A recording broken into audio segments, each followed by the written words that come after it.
మేము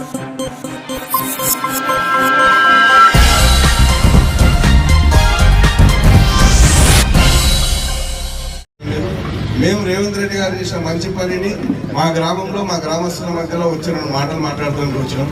దీన్ని ఏదో రాజకీయం చేయడానికి రాలేదు. కాబట్టి ప్రజలకు ఒకటి, ఈరోజు కాంగ్రెస్ పార్టీ అధికారంలోకి వచ్చినాక మీరు చూసినటువంటి పథకాలు చూసినా ఈరోజు బీసీలకు సంబంధించి వెనుకబడిన తరగతులకు మరి ఈరోజు కులగణన జరిగి దేశంలో ఎప్పుడు కూడా కులగణన జరగలే. రాహుల్ గాంధీ గారు కూడా దేశవ్యాప్తంగా కులగణన జరగాలి.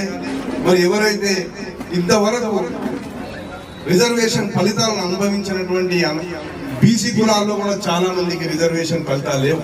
ఇది నేను పుట్టిన గ్రామమే. చాలా మంది బీసీలు నా కళ్ళ ముందర చూసిన. ఎంతమంది రిజర్వేషన్ ఉపయోగించుకోరు, ఎంతమంది ఉపయోగించుకోలేరు నాకు తెలుసు.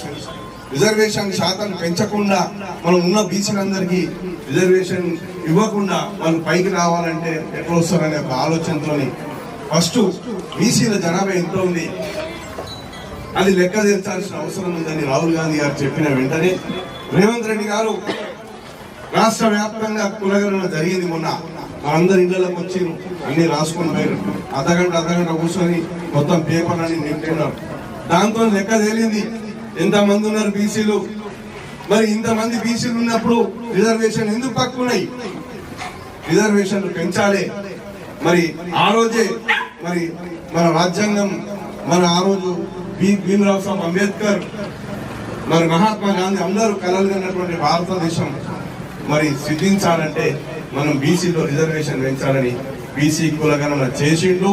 బీసీ రిజర్వేషన్ బిల్లును 42% పెంచుతూ అసెంబ్లీలో బిల్లు కూడా ప్రవేశపెట్టిండు రేవంత్ రెడ్డి గారు.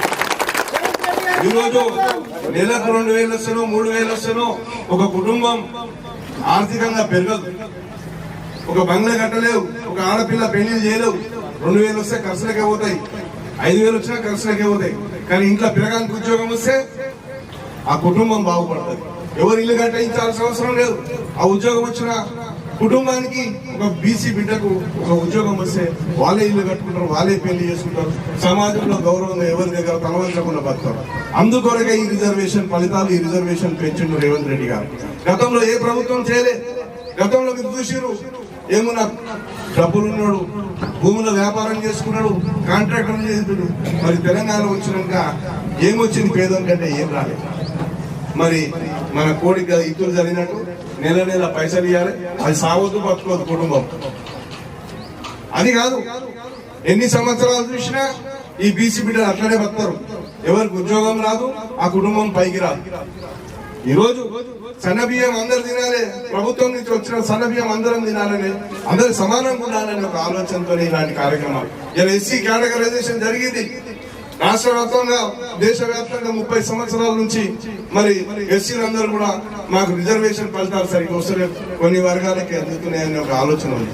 ఈ రోజు దాన్ని కూడా కేటగరైజేషన్ చేసి ఈరోజు దా బిల్లును కూడా దేశంలోని ఏ రాష్ట్రంలో ప్రవేశపెట్టినటువంటి బిల్లును రేవంత్ రెడ్డి గారి ప్రభుత్వం ఈరోజు రాష్ట్ర అసెంబ్లీలో ప్రవేశపెట్టి పేదవాళ్ళ గురించి ఆలోచన చేస్తుంది. ఇంకా మంచి మనకు అన్ని కూడా టైం ఉన్నది.